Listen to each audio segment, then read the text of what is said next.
Assalamualaikum warahmatullahi wabarakatuh. Bismillah walhamdulillah. Insyaallah kita akan melanjutkan pembacaan buku dari Sejak Memilih, Meminang hingga Menikah Sesuai Sunnah. Pada video sebelumnya kita sudah sampai pada poin yang ke nomor 2 dari kriteria calon istri.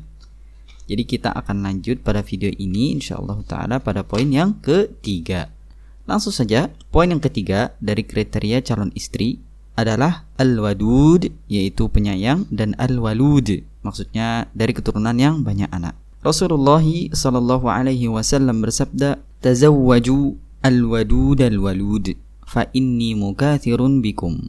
Artinya, nikahilah wanita yang penyayang dan banyak anak, karena sesungguhnya aku bangga dengan banyaknya kalian. Maksudnya adalah sebagai umatku.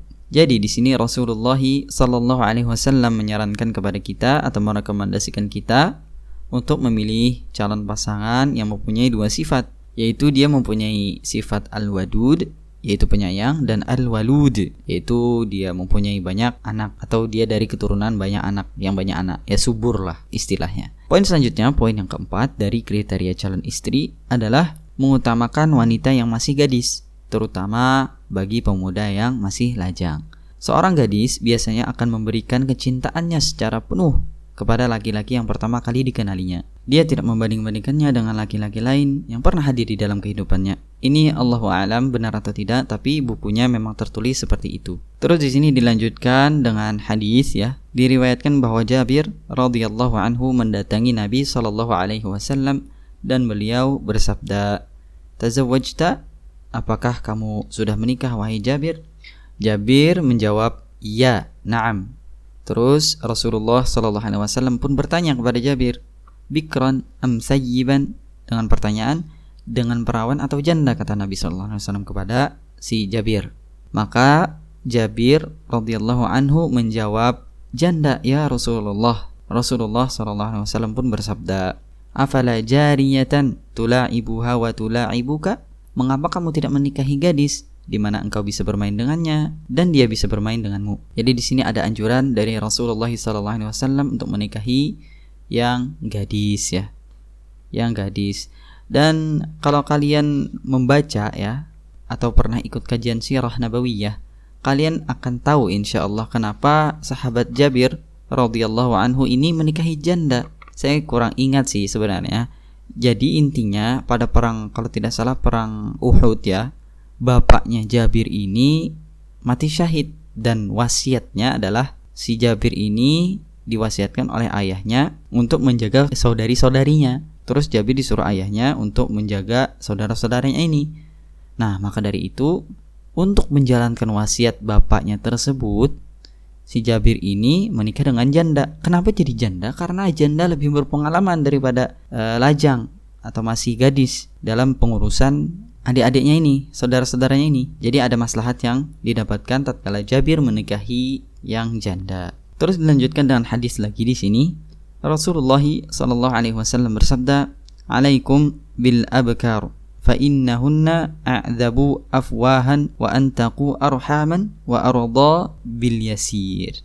Hendaklah kalian memilih gadis-gadis karena mereka lebih segar atau manis mulutnya, lebih banyak anaknya, dan lebih rela terhadap pemberian yang sedikit. Terus di sini penulis menjelaskan, bagaimana dengan janda? Nah, bagaimana dengan janda, kata si penulis? Tidak mengapa, karena anjuran menikahi gadis tidak berarti larangan untuk menikahi yang janda. Jadi tidak ada larangan, hanya bersifat anjuran saja. Usia yang terpaut jauh pun tidak berbahaya. Rasulullah SAW sendiri menikahi Aisyah radhiyallahu anha ketika beliau berusia 53 tahun. Sedangkan Aisyah radhiyallahu anha baru berusia 9 tahun. Jadi selisihnya banyak tuh antara Nabi SAW dan Aisyah radhiyallahu anha. Dan ketika Rasulullah SAW menikah dengan Khadijah, saat itu Khadijah lebih tua 15 tahun dari Nabi SAW. Jadi umur yang panjang ya, selisih umur yang panjang tidak mengapa.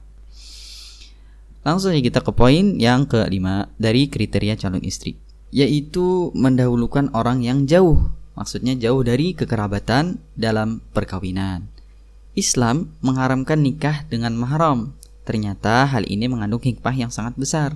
Dari segi kedokteran, hal ini dapat menyebabkan turunnya gen-gen lemah yang terakumulasi pada anaknya, sehingga dapat meningkatkan resiko cacat atau penyakit keturunan secara genetika. Perkawinan sedarah atau dalam garis keturunan yang sama, itu pun masih berisiko. Salah satu bahaya yang bisa timbul dari pernikahan sedarah adalah sulit untuk mencegah terjadinya penyakit yang terkait dengan gen buruk orang tua pada anak-anaknya kelak. Maka semakin jauh hubungan kekerabatan, akan semakin berkuranglah resiko di atas. Di samping itu, mendahulukan orang yang jauh dari kekerabatan dapat memperluas hubungan sosial, apalagi jika di sana terdapat unsur-unsur memperluas jaringan dakwah kepada agama Allah Subhanahu wa taala. Jadi itu tadi adalah poin yang terakhir dari kriteria calon istri. Mari kita murojaah sebentar dari poin yang satu.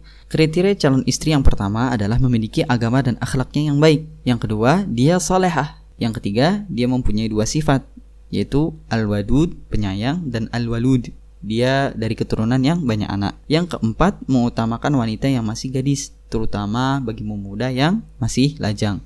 Terus bagaimana dengan janda? Tadi kita sudah sebutkan bahwa tidak mengapa, karena anjuran menikahi gadis tidak berarti larangan untuk menikahi yang janda. Dan yang kelima, yang terakhir dari kriteria calon istri pada buku ini adalah mendahulukan orang jauh dari kekerabatan dalam hal perkawinan.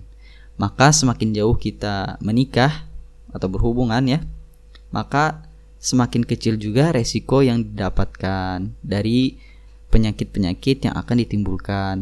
Alhamdulillah, kita nanti akan membahas kriteria calon suami dalam pertemuan berikutnya insyaallah ta'ala.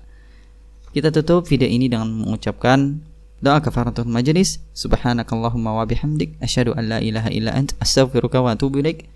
Assalamualaikum warahmatullahi wabarakatuh.